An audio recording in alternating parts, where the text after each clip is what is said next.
Well, good evening, everyone. Boyd here with you. Welcome to the Model Shop, our newly retitled show.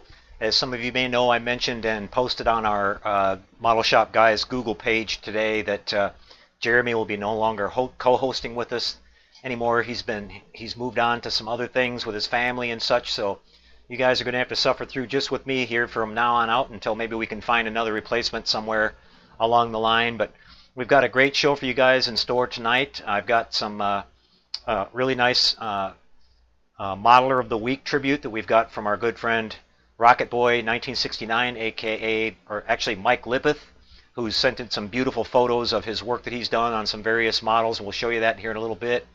I'll be doing an out-of-the-box kit review on the new Atlantis models UFO from the television show Invaders. We already had a look at the original kit a while back, but I thought it'd be kind of fun to take a look at the newly released Atlantis kit now that that's readily available. Some of you guys might be interested in picking that one up. We'll have a quick look at that. And then I've got some work I'm going to be doing tonight, mainly on the Shuttle Tydirium, just some on-the-bench work, doing some basic assembly. We've been trying to get back to that one for quite a while, so we'll work on that. And then I'll have a little sneak peek of the Miami Vice Daytona Spyder that I've been working on here on the TrekWorks channel and show you what I've gotten done on that one so far. So we've got a pretty good lineup here for you guys tonight. We'll take a quick break, look at our sponsors, come right back, and we'll kick off having the out-of-box review of the Invaders UFO. Be right back, everybody.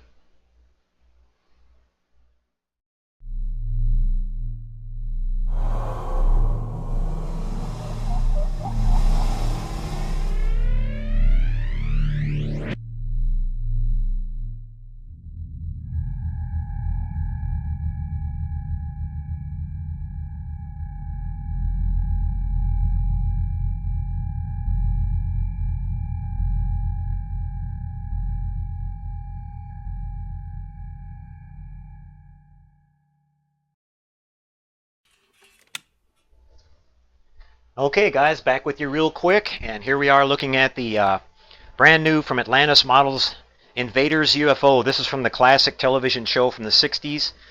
This was a great show. A lot of us remember it from back in the day, and Atlantis just popped this model here maybe about a month or two ago, a couple months ago I guess now, and it's been out there for a while, but it's a great little kit. It's an exact reproduction of the original kit from the original kit was produced by Aurora. I think the first kit was released in about 1965 or 66.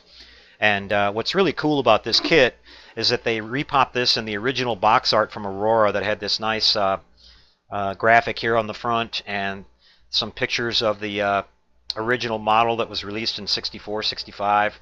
So this is a cool little kit. We'll just pop it out of the box real quick here and have a look at it. Like I said, a lot of you guys probably already know about this one. Maybe some of you already have it, but some of you may not. So we thought we'd take a look at it tonight. We'll just I haven't even popped this out of the plastic yet, so I guess I got this in maybe about a month or two ago. And we'll just have a look, see what we've got going on here. The parts are, just when I was looking at them through the plastic, they look like they're identical to the original kit parts from the Aurora kit, which was...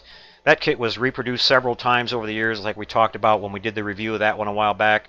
It was produced by Monogram and a few others. Here you can see you've got the interior detail of all the panels and everything, the workstations inside, some hatchways and things like that, a main view screen. We have the main saucer body here. Just kind of take a look at this mold. It looks like the mold is pretty good. It's got a little bit of swirling going on, but it doesn't look like anything that would be a problem once you prime and paint it. The inner detail on this is pretty much the same. If you're going to do any kind of lighting through the bottom of this, you're going to have to remove the bottom section here.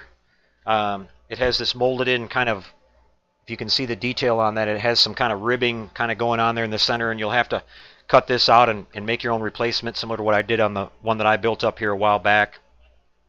And it's got the landing legs. You can build this model with the landing gear down or up. Here we see we have the top of this, and we see the familiar slots along the sides of this, the raised detail there that has to be removed and opened up if you want to do the circular lighting that spins around it if you decide you want to light this. And here's some of the landing leg details. On the back side, you can see that they have these kind of ladders that go up inside the ship. That's how they would get up inside it when it was on the ground. We have these little seats that go in there as well. And it does include a couple of figures here. I'll pop these out. I'm not sure how many. I can't remember how many came with the original kit. It looks like we get 4 figures. And they are... 2 of them are in kind of the standing position here, and I'll hold these up for you. Not getting too blurry there. This one's actually standing too, but he's in a little bit different pose. And then we have one seated figure that you could put in one of the control chairs, so that's pretty cool. The nice thing about this kit is that now they're giving you these domes that are in clear, so you can use some of your Tamiya tinted paint, you know, the transparent paint that I often use here, whether it's green, red, or blue, whatever color you decide to do it in. That's really nice now because you can do that whatever way you want, whereas the most recent repops from Monogram and all the others, these were molded in red, so you had to get some replacements. I mentioned that I found some replacements through a company called Kitcraft when I built mine. They happen to be 5/8 in diameter, and but now you won't need to do that anymore because these are included with the new kit. A couple more loose parts in here. We'll just have a look. Another landing leg. And looks like just a couple more chairs. So let's have a look here. Doesn't come with any kind of decals. There is a aftermarket company out there. The name escapes me right now. I think it starts with F something. It's like a 3-letter. But they do make a, you can find it on eBay and a few other places. They do make a aftermarket decal set for this, which gives all the interior detail if you want to detail out the inside of the ship, you know, all the control panels and all that. So that's pretty cool. The problem is if you're going to do this with lighting and everything, there's really nowhere to put the electronics except somewhere here in the middle. There's no room in between the upper half here and the bottom. If you go to put this together, you're going to have to use this area in here to put your control board and your, you know, your lighting up here on the top. So you kind of have to make a choice what you want to do there. But if you wanted to build like just a static model with a lot of detail on it, you could do it with the full interior, like I said, with the aftermarket decals. But you can see it's a really simple assembly. There's not a lot of parts here. It's just the upper half, the lower half, the landing legs, and then the lower lighting domes go on. So it's a really simple model to build, but it's turned out to be really popular, and I think it's really cool for a really small company like Atlantis. If you guys know, they started out doing just small little resin models of famous spaceships, like the one from Earth versus the Flying Saucers and a couple others. So it's great that they got a kind of a, you know, a bigger license, and that they're starting to move up a little bit. I actually met the guys that run Atlantis at last year's Jersey Fest show, and they're a couple of really nice guys, and they make some really nice little kits. And so I hope they do really well with this one. So there's a look at the Invaders UFO. And again, this has been repopped now, and it's readily available. So if you guys decide you want to build one of these, you can get yourself one now and not have to pay an arm and a leg for a vintage kit when they used to appear on eBay very rarely. They used to run around anywhere from $75 to $100. And now you can pick this kit up for a little over $20-something. So that's quite a difference. And you just got to love this box art. I'll definitely keep this box.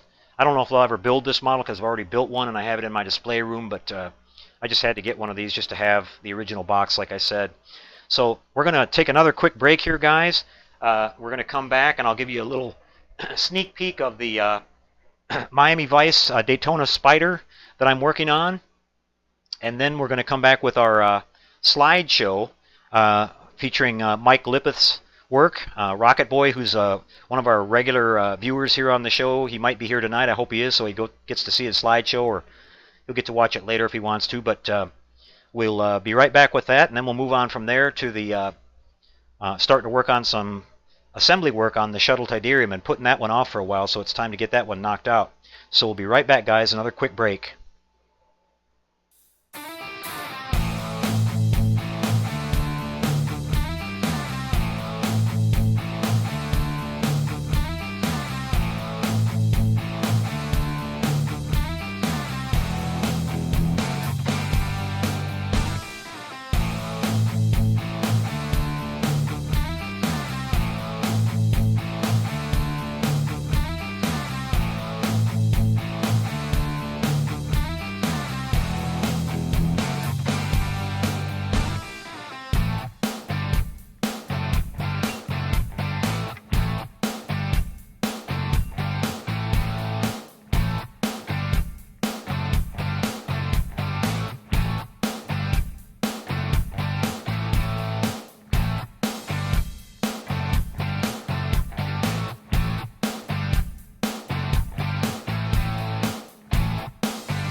Okay, everybody, back again with you, moving right along here, and I'm not going to reveal the body on the Daytona yet. I'm still putting that together.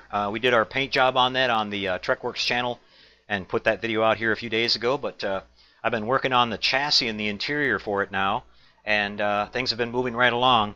I'll show you the chassis first. This is a really cool little kit. They give you some nice detail. I really like these little wire wheels that they give you on this. I did a little wash on those to bring out the spoke detail here a little bit.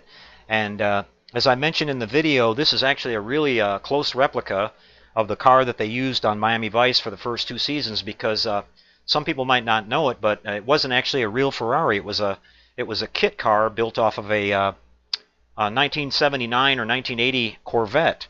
And so it has the small block Chevrolet in here. And I went and looked around the internet for some reference pictures of the under the hood, and I couldn't find any of the original car. So I just kind of assumed that it probably had the late model GM blue color on the block there. Don't know for sure what color it was really painted. It might have been black, it might have been silver, who knows. And I don't think they ever showed an under the hood shot of the engine during the show that I can recall. But so I went with that color there. We did an aluminum intake manifold on it. We've got our our oil filter detail painted on there. We've got the exhaust manifolds in kind of a gunmetal gray, and we've got the starter detail painted on the other side. You can see it. It's non. One thing I was a little disappointed in, it's a non-steerable front end. It's a really basic assembly as far as the suspension goes. But here on the bottom, you can see I've done the exhaust system and everything. It's got a really nice exhaust, like an old school Borla exhaust system on it, and it hangs down really low underneath of the car. This thing must have scraped the ground quite a bit if you drove over some pumpy roads. You can see how close it is to the rear tires, and it looked just exactly like that on the show. And but I did a little detail here. I noticed that it had a little gold insert there on the center of the spinner, and I went ahead and did that as well. And you can see we've got our fan and everything going on there. Couple little things to do here yet. I've got to put the radiator core support and the fan shroud and the radiator hoses and all that. And then it's got a stock GM type round air cleaner that goes on the top of it. So that's coming out really nice, and it sits really nice. It's working out pretty well. Here's the interior. I'll take this. It has this removable boot here that you can put on and off if you want to do that. But what I've done here is I was looking at some photos of Ferraris, and they had that kind of black inlays there on the ribbing of the seat, so I went ahead and painted all that on. I did the carpet flocking here again. It might not show up too good because it's it matches exactly the color that I've got going on in there. But what I wanted to show you here, if I can get this to focus, if you can maybe see it there, I went ahead and hand painted on all the detail of the gauges. They didn't give you any decals with this at all. They were just, empty circles there basically. So I took a really tiny brush and put all the numerals on the gauges, and I painted a couple of little red lines across there. Hopefully, if you can see that, that shows the, simulates the needles on the gauges for the speedometer and the tach. And then I did all the detail on the radio down there on the console, and the other controls up on the dash, and it turned out pretty nice. You got the emergency brake lever here down there in the center. One thing I'm going to point out on this is that I had to modify the dashboard here a little bit. There's a peg right here, or kind of a little piece right here in the front that sticks up. I had to shave that down, and I had to shave down the sides of the dash and lower the dash inside this tub just a tiny little bit, maybe about I don't know, 1/16 of an inch or maybe a little bit more. Otherwise, when I went to set the body on top of it, it was touching on it, and the body wouldn't go down all the way onto the car. So when you looked at it from the side, you could see, half the frame sticking out and half the interior tub, down by the rocker panel, and so that wasn't good. So I made that little modification there, and that cleared that right up, and it sits down on there nice and flush now like it should. But this turned out really, really nice. I'm really happy with it so far.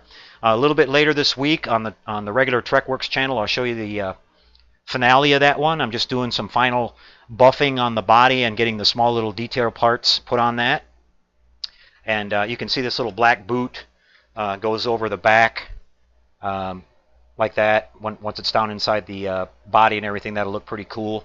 So we'll have a nice little Miami Vice display to go along with our boat that we finished up here a few weeks ago, or actually a week ago, I guess. It's been not that long, but been having some fun building these kind of cult classic vehicles and stuff. And I'll probably be doing a few more of them down the road here. I've got a few others that I've got my eyes on right now that I'm thinking about. Might even do the Testarossa from the show too, since that kit's available a little bit down the line.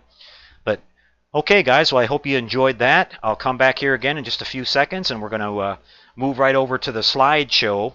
And then we're going to use up probably the rest of the show tonight on working on our Shuttle Tydirium, doing some assembly work on the bench here, actually building some actual models here on the show tonight. So you're right back with the slideshow, guys. Stay tuned.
Back with you once more, everybody. Time to have a look at our great slideshow. We got some great photographs submitted over on the Google Plus page from Rocket Boy 1969. That's Mike Lippeth.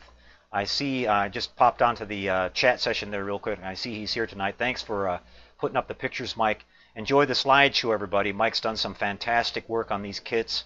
Enjoy the show, and we'll be right back after that with some work on the Shuttle Tydirium.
Alright, back with you everybody. Apologize for the delay. My batteries died in my microphone right in the middle of all this, and I had to go scrambling for some batteries. We need a production crew around here to help us out with that kind of thing. But anyway, guys, here I am back with you, and we've got some parts out for the Shuttle Tydirium here. This is the cockpit, and I'm going to start off here just by getting some assembly work done on this. We've got this rear bulkhead that needs to go together, and then we've got to install these little bitty tiny little seats here that go in there. There's actually some crew figures with this. There's 2 crew figures, and there's actually a Darth Vader figure too, so that's kind of cool. We'll have to put him in there somewhere, kind of overseeing everything and kind of making these guys nervous. So you can see the parts. We showed you this detail on this before. There's not a lot going on in here. I'm going to get this basic assembly put together, and then I'm going to go in a little bit later with my mini pin vise and drill a couple of holes here and there, and we'll put some fiber optics in this to give a illusion of some control panel lighting going on inside this here and there. And I'm going to be using some Tamiya smoked paint on the canopy glass on this one, so we're not going to be able to see a whole lot of detail in here anyway. It was kind of a blacked out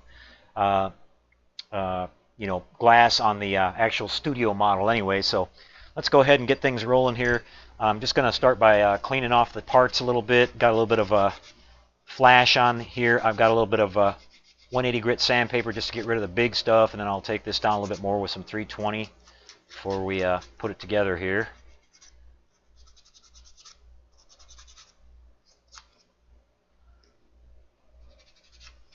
Parts aren't too bad though, they're pretty clean. Did a little bit of test fitting on this here a week or so ago, and it all looked like it was going to go together pretty good.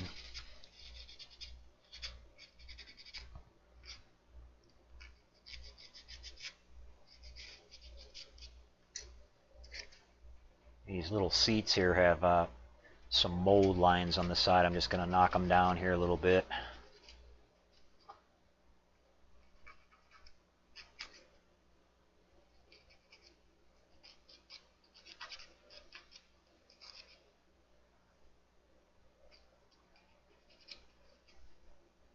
What I'm going to do here real quick is we'll get the basic cockpit put together, and then I'm going to break out the airbrush and we're going to paint these seats black real quick. That should just take a second.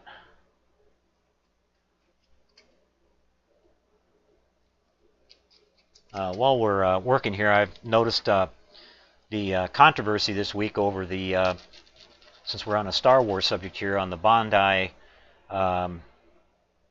Star Wars release, and a couple people were asking me what I thought about it, and I'm just going to kind of take a wait-and-see attitude on it. I know a lot of people were blaming Revell at first, but I'm not sure Revell has control over it. I don't know I don't think any of us know the real details of the whole situation, so I think it's better just to kind of wait and see what happens and let them kind of iron it out. Maybe if they if that is what Bandai is doing, is restricting the sales or whatever, they might start feeling the heat from a lot of people and decide to change their mind.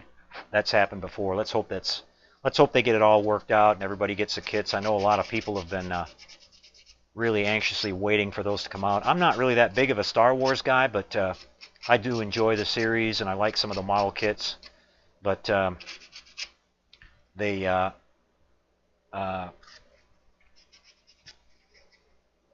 like I said, hopefully they'll get all that ironed out.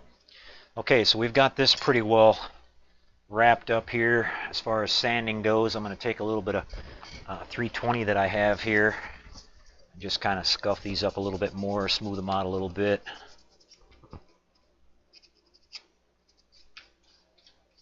I've already went over these parts on the inside with a little bit of steel wool to make sure my paint will bond on that pretty good. I'm going to get in here and do a little bit of hand detail painting on this here and there, just to kind of highlight some of the panels and stuff like that.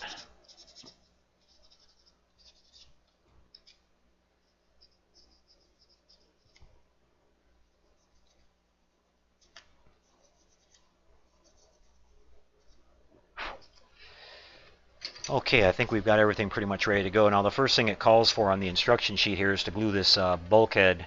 It calls for you to glue the pilot into the seat first, but we're going to hold off on that. Like I said, we're going to paint these little seats here real quick.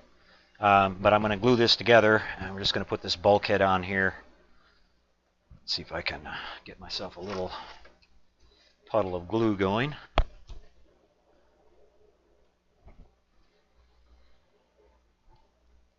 Just kind of remember how this went together real quick. Fits in there pretty snug. So we're going to put a little bit of glue on that bottom edge. Just a little bit on that top part there.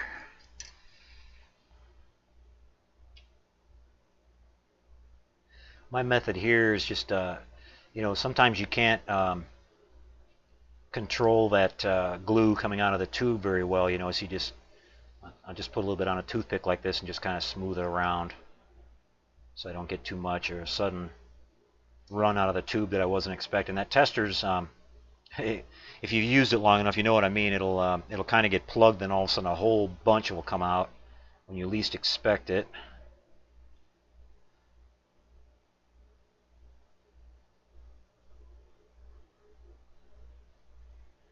See how this is looking here.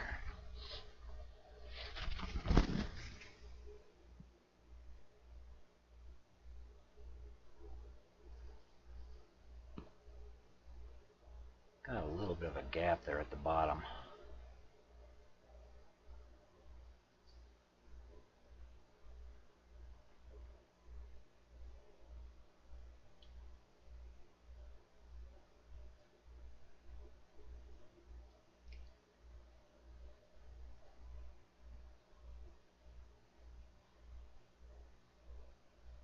It's wanting to slide down in there.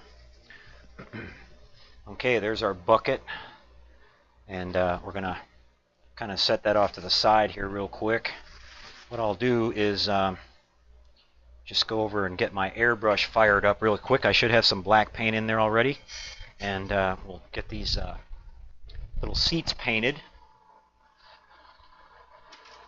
Give me just a second to set that up, everybody.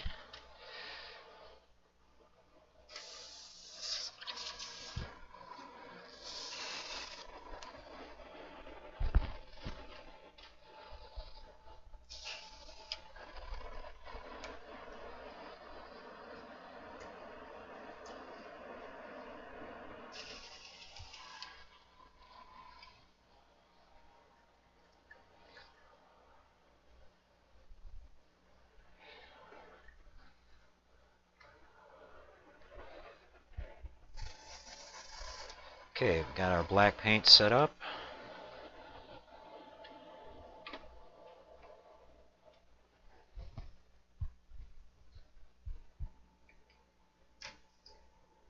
My handy dandy little airbrush holder there. Somebody asked me about that this week. They said, "What's that silver clamp laying on your bench?" That is a camper shell. If you know a camper shell that goes on a pickup truck, that's the clamp that actually holds it down. There's like 5 or 6 of them that go around the edges of the bed. And I found that laying around in a tool shop one day, and they were going to throw it away, so I grabbed it and thought it had to have a use one day. And it turns out to be a nice little cheap remedy to hold my airbrush in place here on the bench. And it came in really handy when I was doing all those Aztecs on one of the Enterprise refits, because I was picking it up and putting it down constantly. But okay, guys, we've got our seats ready to go here, so I'm just going to stick these down on this tape so we don't blow them away. And we'll paint the front side of them first.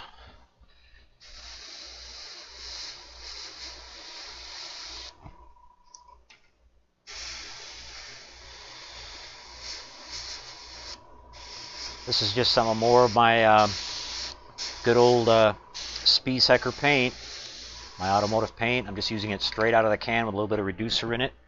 And being it's a solvent based, in just a couple of seconds here it'll be dry and I'll be able to flip it over. And it's not like enamel or some of the other stuff that takes forever to dry. It dries really fast. It dries really smooth. Normally, if these were bigger parts that had a lot, had to be really smooth and everything, I would prime them and sand them and everything first. But since we're just going to do these little seats right here, I can just paint that the way they are. And we should be able to turn these around now. Let's get a little sticky on there so we don't blow them away again.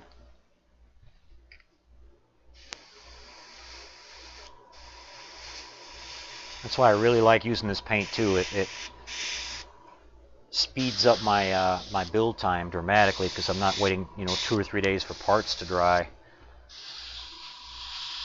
But you gotta use what you gotta use. If you're painting indoors or you're painting, if you don't have access to an airbrush or you just, don't have access to this paint in general. This paint's not easy to get. It's like I said, I do automotive work, so I can get this stuff, but it's not as easy to get as some of the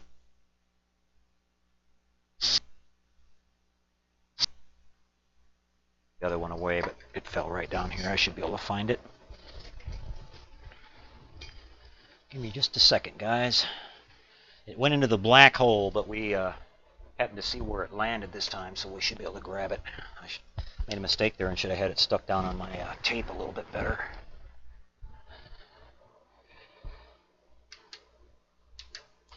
Okay, let's stick this down one more time and retouch this front part.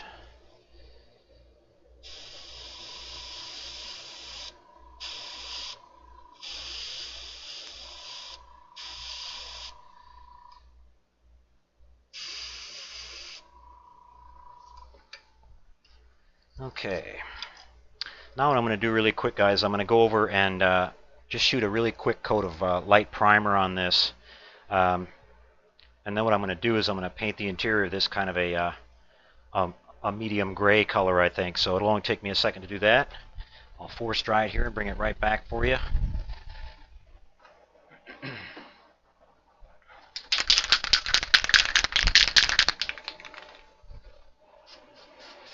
I guess we could swing the camera this way so you can see what I'm doing. A little bit bumpy here, guys.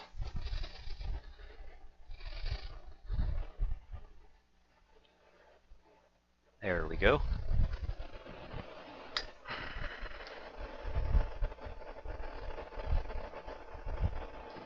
Put a little bit of tape down again underneath that so we don't push that all over the table as well.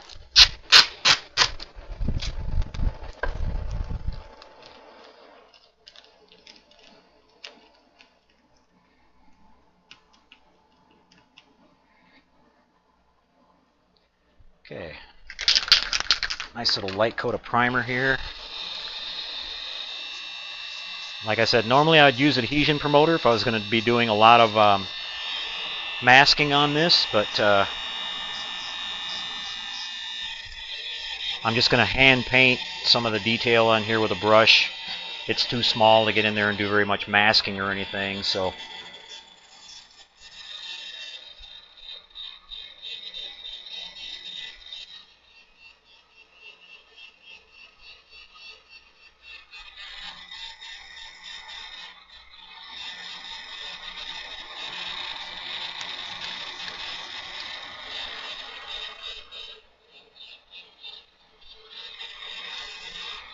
I'm doing really light coats of primer. I just mist it on and I dry it in between so it doesn't pile up and get really thick, and the the first coat that I have on there is still wet when I'm putting paint over top of it, so this is already basically pretty much dry.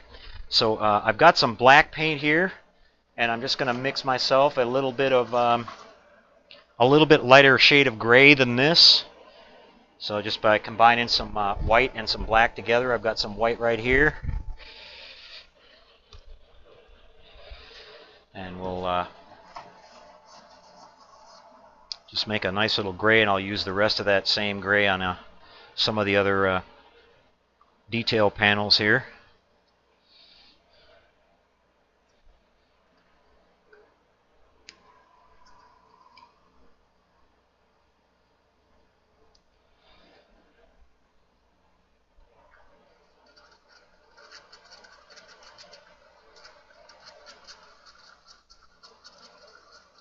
I'd like it to be just a little bit lighter than this primer shade is. This is my reducer that I keep in this little bottle right here that I mix with this paint. I think I like that shade right there. Most of the Imperial stuff in Star Wars is pretty clean, I noticed. I'm sure you guys have all noticed the same thing. Not a lot of weathering. But we are going to do a little bit of panel detailing and things like that on the outside of the shuttle. I noticed that the pictures I found of the studio model, they do have some highlighting and a few varying shades on the different panels. And just to give it a little bit of definition. Okay, I've got that worked out where I want it. I'll grab my airbrush again here.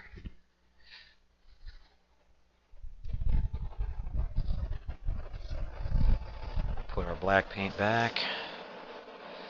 Now I keep lacquer thinner in this other bottle here, so I'll just put a little lacquer thinner in my cup. And what I like to do is I just back flush it a little bit. I put my finger over top of the output nozzle here, and I just back flush it a little bit to kind of clear out the tip.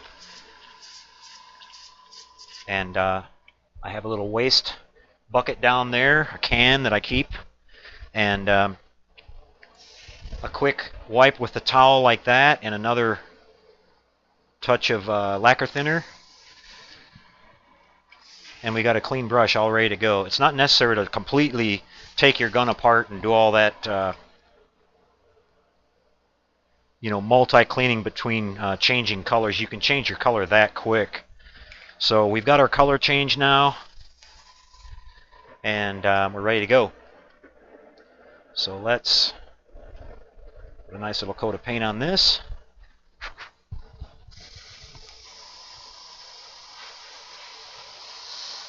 And it's just the right shade lighter than what the primer was. I like it. It will show the detail real nice inside this little cockpit. A little bit of heat.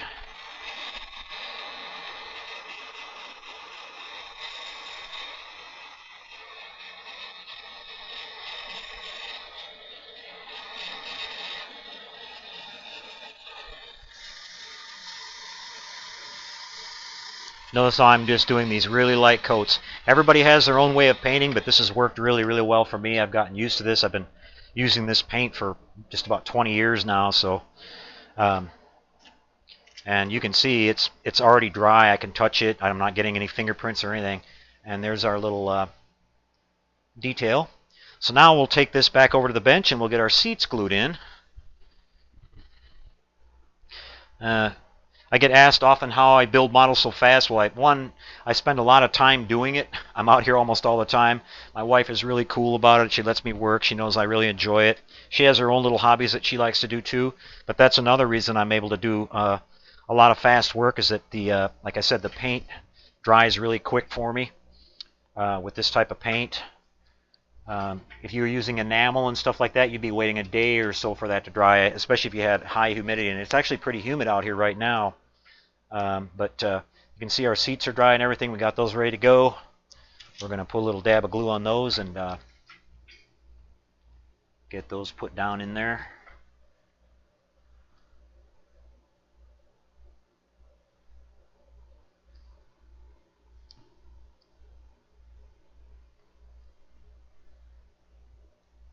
And that should wake that right up and make it look a little bit less plain.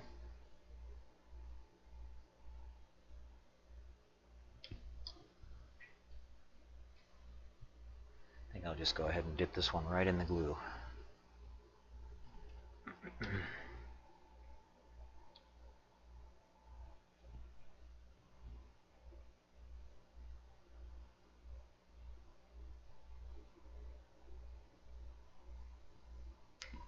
Alright guys, well there we go. We've got our preliminary work done on our cockpit so far on this. So there's a little bit of work on that Tydirium. We're going to I'm going to get a lot more done on it this week, and I'll have a lot better update to show you guys next week. I know I've been putting it off and saying that every week, but a lot of other things going on in the last couple of weeks. So, but anyway, there's a look at this. What I'll be doing is you can see we have these little control panels on here along the sides and a few on the front. I'm going to be going in and hand painting some of those different shades of maybe a little bit of silver here and there, and some aluminum, and some darker shades of gray. And then I'm going to take my micro pin vise, which is this tool right here, For some of you that might not be familiar with that, it's just a basic handheld screwing device that you can put these tiny little micro drill bits in, and you can drill your holes and control really precisely where you put the holes, because you can turn it really, really slow and you can keep it centered. And then I'll drill just a few really small holes in this, and I'll put some fiber optics in there, and we'll put some SMDs or an LED or two behind some of those, and I'll probably add a couple colors onto them here and there just to kind of spruce this up a little bit and make it look like there's something going on in there. And then of course we'll paint up the figures and everything, and probably put Darth Vader in there somewhere, maybe standing right in the middle or something, like he's overseeing the operation or something. I think it's pretty cool that they give you that little figure with it too. So there's a little update on the Tydirium, a little bit of on the bench work tonight. Not a whole lot, guys, but starting to run out of time here. I'm showing about 9 o'clock. I'm going to head over now, take another quick break, and we'll head over to the Q&A, and we'll find out who's here tonight, see what you guys are talking about. We'll see you with that in just a couple seconds, guys. Right back again.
Okay, back again with you, everybody. I'm going to head over to the Q&A and see who we've got here tonight, give a few shout-outs. Before I do that, I want to mention a real quick shout-out to Eric Hawkins, who's a good friend of ours, who's been a long-time member, a long-time watcher. Eric's been having some health issues. He got sick during the Jersey Fest show, and he's been having some health issues after that, so I'm wishing Eric well tonight. Hopefully, I haven't seen Eric on here for the last couple of weeks, so I'm hoping he's doing all right.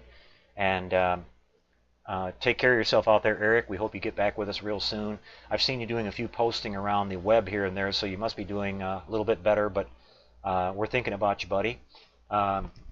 I'm going to go down with a few shout outs here tonight. See who's here. Got Heath Tompkins.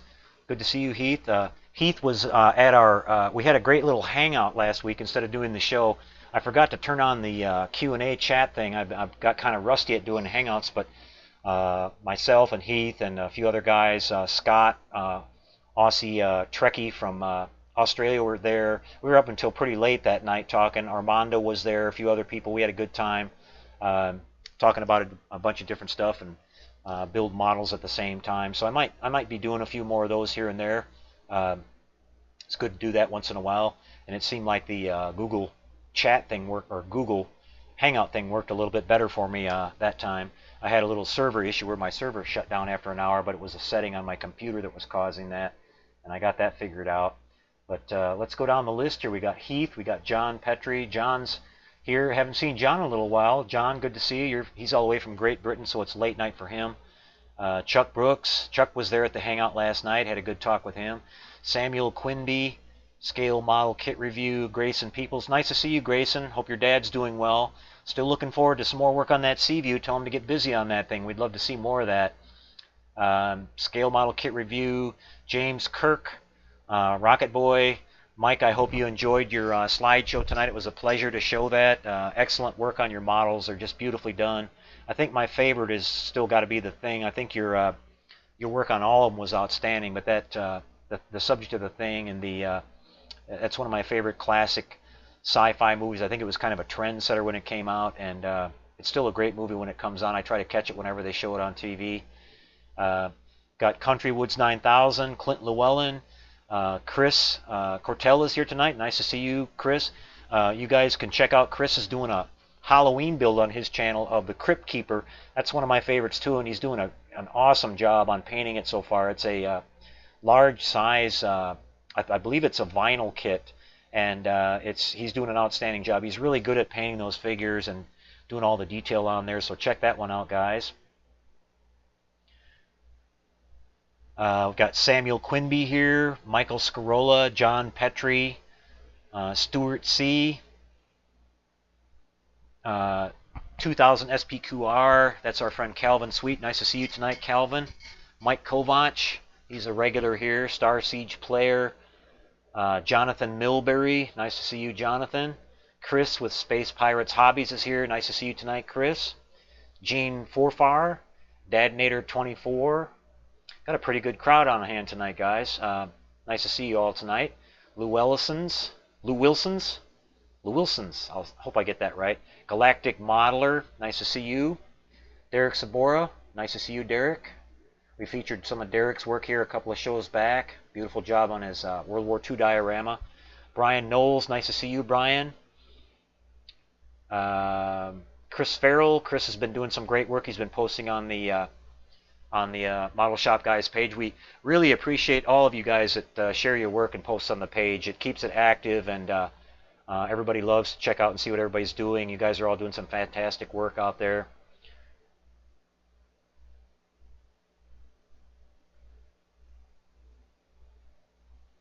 Mike Scarola. Kevin Kruger. I think Kevin might be new. I don't remember seeing that name before. If you're new, welcome, Kevin. Hope you're enjoying the show.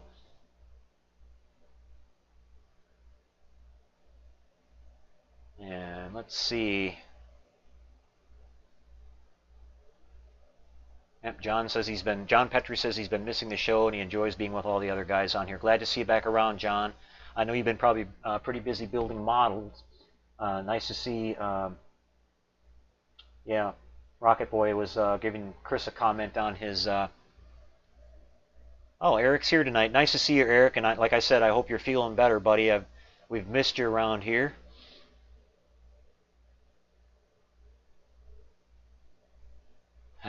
Clint Llewellyn says he did the Crypt Keeper, but it lost its head.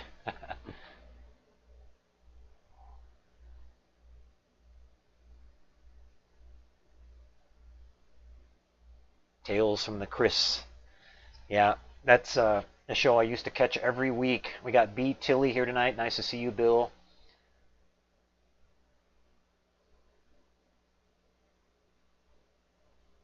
Dan Harris says, hi, Boyd, tell Jeremy we'll miss him. Yeah, I'll definitely tell him that.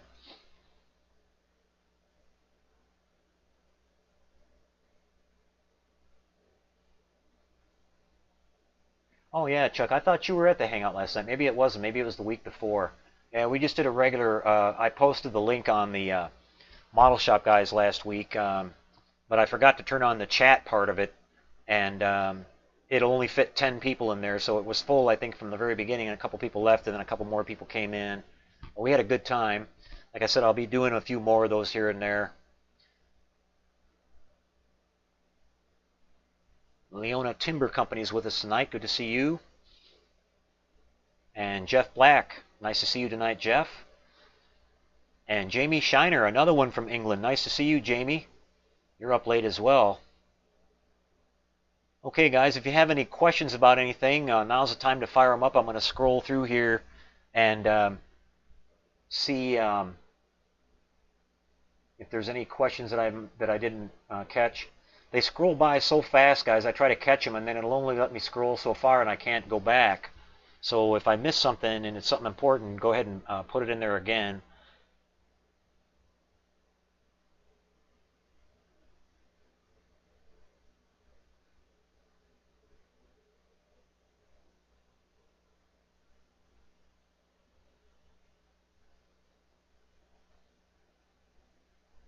Dan says he's having some trouble with his painting with high humidity. Yeah, that can happen, Dan, for sure. It definitely slows down the drying time. John Crow, I don't think I mentioned him. Nice to see you tonight, John.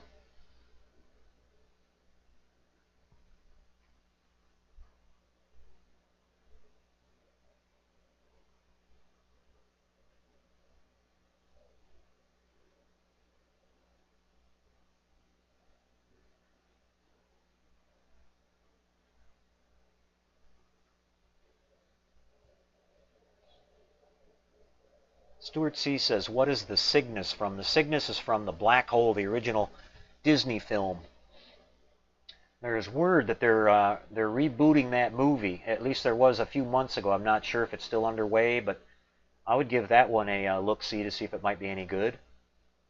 The original model kit put out by MPC now is really, really hard to find.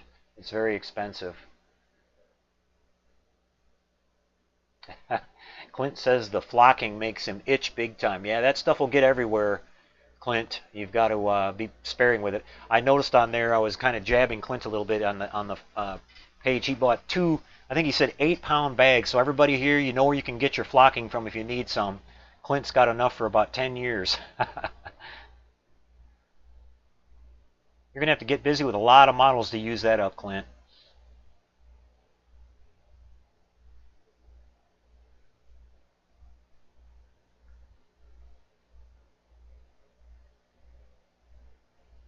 JET with a Canadian symbol. I guess he's from Canada. Nice to have you with us here, JET. I hope you enjoyed the show.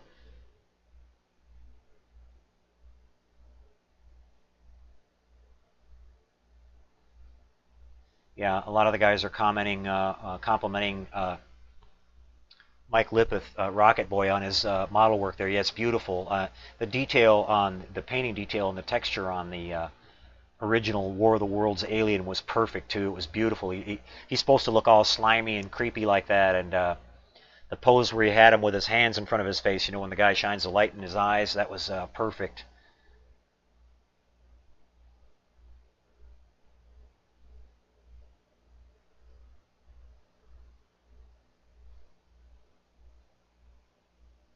T Commando is asking, what is flocking?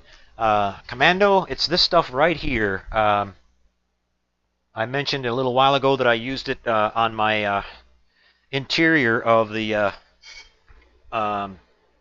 Miami Vice Daytona Spyder I'm building, and it can simulate carpeting. It's a grinded up velour basically. It's in really fine particles, and you can put it in this little atomizer tool here, and you can put down a couple of my videos. I demonstrated using it.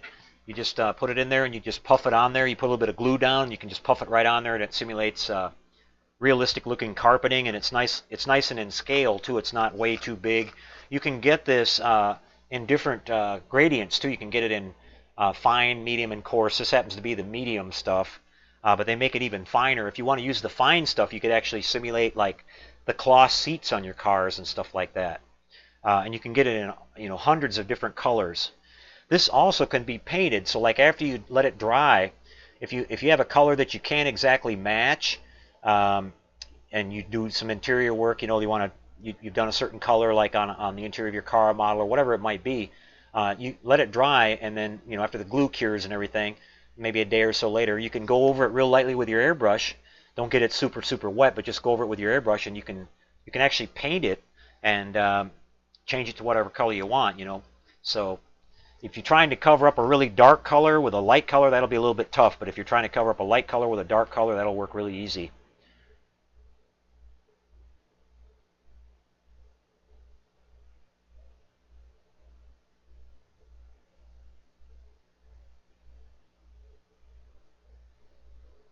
Galaxy Stranger is asking, is automotive lacquer primer okay to use in a styrene model? It should be perfectly fine. Galaxy, most of the lacquers that are out there or most of the primers that are out there are lacquer based, so you shouldn't have any problems with that. Mike is asking, do you need to use the puffer or it can be sprinkled on? You can sprinkle it on, Mike, but you won't get nearly the consistency. It'll go on in chunks. This stuff here, when you take it out of the bottle, if I can hold it up to the camera here, you can see it's a little bit chunky when it's inside there. But this atomizer kind of breaks all that up and puts it out in a really fine mist. Sprinkling it on is not going to be as even as you would with using one of these. Now, you can get these for about $20 online. I've posted several times the link to this on some of the videos about where I was using it. The Mad Max Interceptor, a couple of the car builds I've been working on lately. So you can get one of these fairly inexpensive, and if you're doing a lot of car builds and stuff like that, it'll definitely come in handy. And it'll do other things too. I mentioned that you can use it on landscaping if you're doing like a diorama and you want the grass, that fine green powder that they sell for like either dirt or grass. You can use it for that too. I used that on the Mad Max Interceptor when I built the diorama for it. The dirt in the background on the side of the road and all that. You can use it for that too. And so it's definitely worth checking out. Looks like some of these guys are having to go to bed, the guys over in England especially. Good to have you with us tonight, guys, and thanks for being here tonight. I know it was really late for you guys to stay up.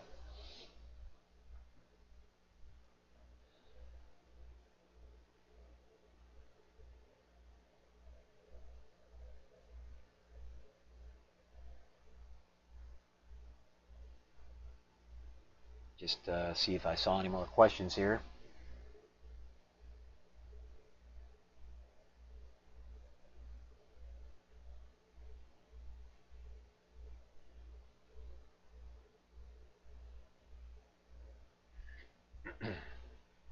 Chuck Brooks is asking, what type of clear top coat did I use on the last refit buildup? Chuck, what I did is I mixed a custom blend of dull coat, and I just decanted it from the regular Tester's dull coat and their regular, what they call their wet look gloss coat, and mixed. It was probably around, I want to say 70% gloss and 30% dull coat, and just mixed them together and decanted it. Like I said, got it out of the can, put it in my gun, and then just lightly dusted down the ship with it. And I was really trying to capture the sheen that the ship has. Like I said, everybody has their own interpretation of how they look at things, but whenever I would see the Enterprise refit like tilt in the light and the light would reflect off of it, it looked like it was not completely dull like the original Enterprise was. It had some reflectivity to it, but it wasn't like glossy like a wet car. So I just kind of went for something in between that. And that won't knock down the iridescence. It'll kind of just make them kind of blend right in. They'll still give the nice iridescent reflection, and they'll change colors in the light and all that.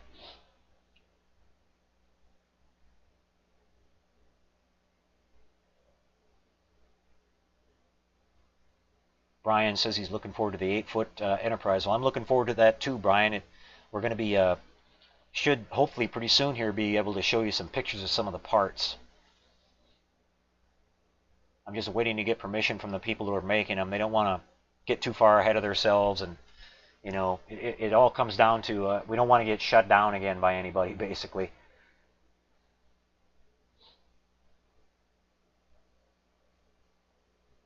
Scott Freeberg is here tonight. Nice to see you, Scott. Haven't talked to you in a while.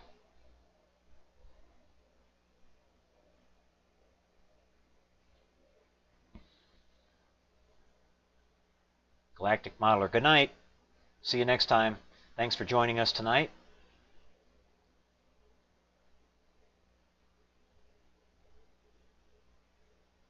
Yeah, you have a lot of options for your sealing. You can even use like we were talking about the future floor sealer if you're looking for sort of a in between a satin and a gloss finish, and then if you want it more glossy, you can buff that out after it's fully dried. I think Chris Cortell a while back on his channel, Classic Plastic 101, if you go back and look, he may have done it on a couple other videos, but I remember one in specific where he was building I think it was a Copo Nova, and he demonstrated buffing the clear coat out with a one of those little towels that you put in your dryer with your clothes, and after it's been run through the dryer, or maybe it's the washer, I don't remember which, but you could check that out on Chris's channel, or just ask Chris directly about that, and he could probably tell you about it. But it worked really nice. When he finished buffing out the car, it looked like it just like it had a real gloss coat finish on it. And Future is nice because it doesn't react with anything. The only thing you got to be worried about with it is it's super runny. If you spray it on, it's like spraying on water almost, so you can get runs and you can put too much if you're not careful.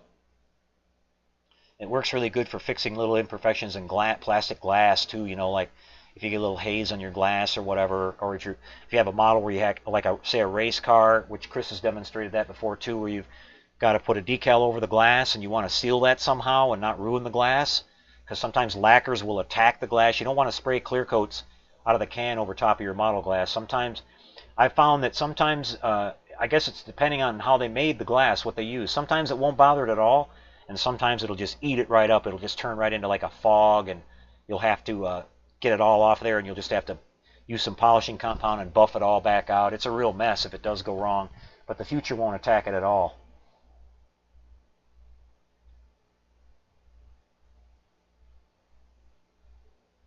Leona Timber Company is asking, have I used paint to simulate polished aluminum? Sure have. In fact, I've got some all-clad here that's called polished aluminum that works really, really great.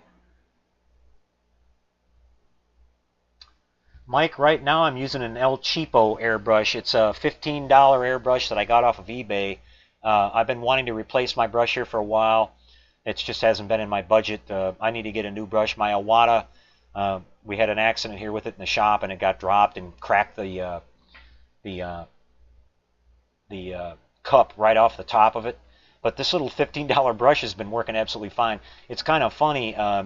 One of the guys, master airbrush painter out there, Paul Olson, who I talk about all the time, that painted the Enterprise refit, he told me that he's been, for the last 15 years or so, he's been just using these cheap little Chinese airbrushes, and the main thing with them is that they don't last as long. The inner guts with them are not built as well as some of the more expensive airbrushes, and they don't have quite as much precise control. If you're just doing basic painting with them, they work pretty fine, but if you're going to do real precise stuff where you really want to have super good control over it, where you're going to be doing like intricate shading and shapes and stuff like that, you definitely want to get a real good quality brush. But so far so good with it, but I'm definitely looking to replace it and get back to what I had. That was a great airbrush. I've thought about maybe trying maybe a Badger or something like that, but they're all so expensive that I really don't want to take a chance. I think I'm just going to get another Iwata Eclipse. It's just such a great airbrush.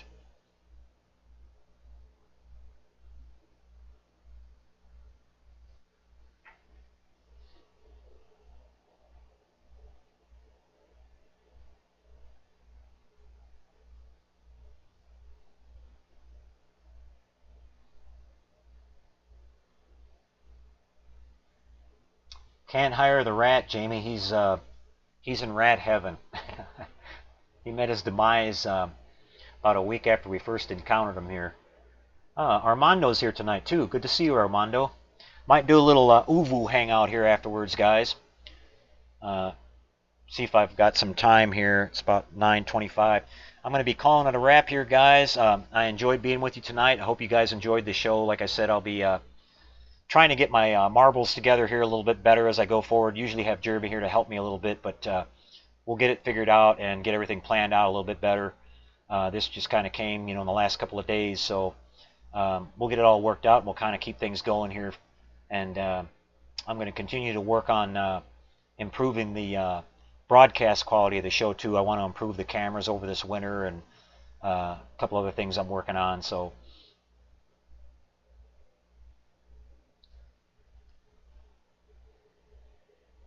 And like I said, I see a lot of people discussing the situation with the Bondi Star Wars stuff, and hopefully they'll get it all worked out. I don't think we should go around pointing fingers at people just yet. Nobody really knows what the in and outs of it are.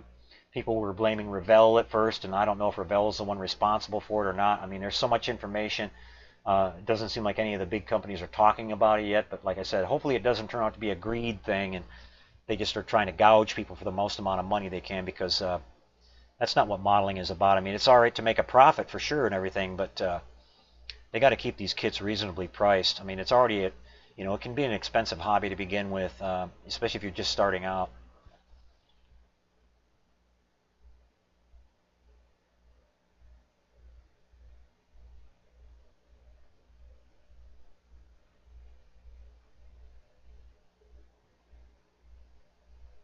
Okay, guys, I see people are starting to say good night, so I'll wish you all a good night. And again, thanks for being here. We appreciate it.